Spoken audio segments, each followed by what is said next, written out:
And still letting people self-identify. Yes. So there are many people that have great wealth, yes, that just still aren't called or don't have that gift. So I think that's one of the important things too.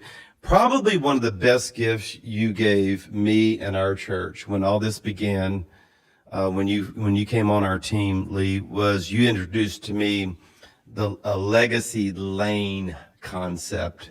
And I want to talk about that a little bit for the listeners today, that we realized that not all givers are motivated toward the same thing.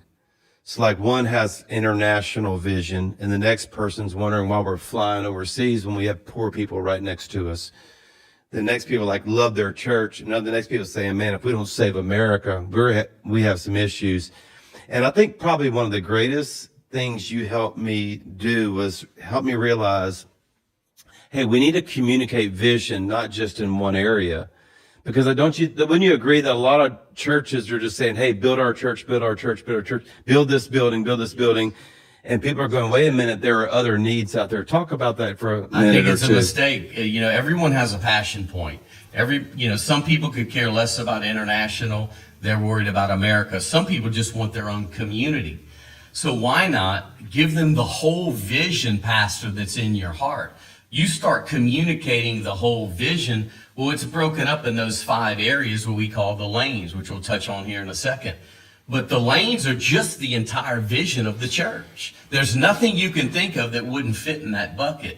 And so the term lane gives it focus, it gives it intentionality to that specific area. And so we allow our legacy team, if they want to advance the local missions lane or Highlands College lane or capital projects, I think where most pastors miss it is they compartmentalize what the big rock is for that moment in time, which many times is the building. So let's get everybody given to the building, and then they stop talking about local missions. They stop talking about national missions and global missions. And what people are doing, there's a statistic that's really shocking, I think. It's 67% of giving by Christians is done outside the church. In fact, I have a story that, I don't know if I've ever told you this, Lee, but one of our biggest givers at our church, I think he was testing me.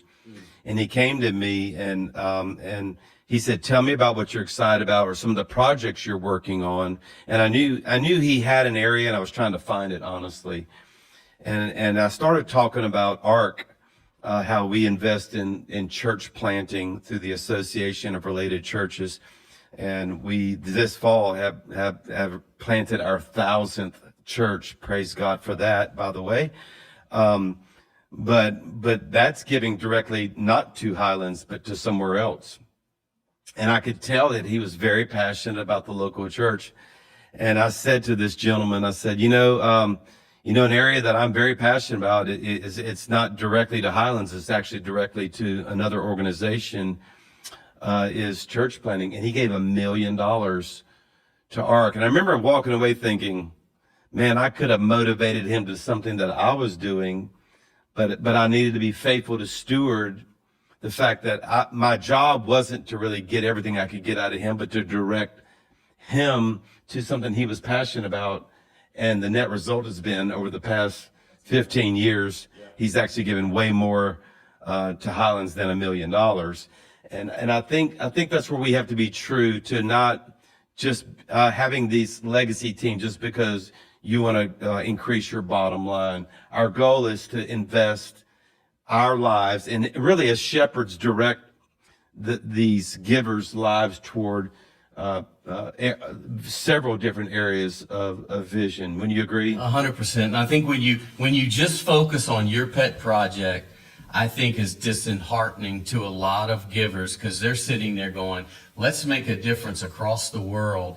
So keep communicating the entire vision. You can highlight special projects because buildings are needed, big projects are needed, but impact them by sharing the whole vision. Don't compartmentalize the vision to what you think they can do right in that moment.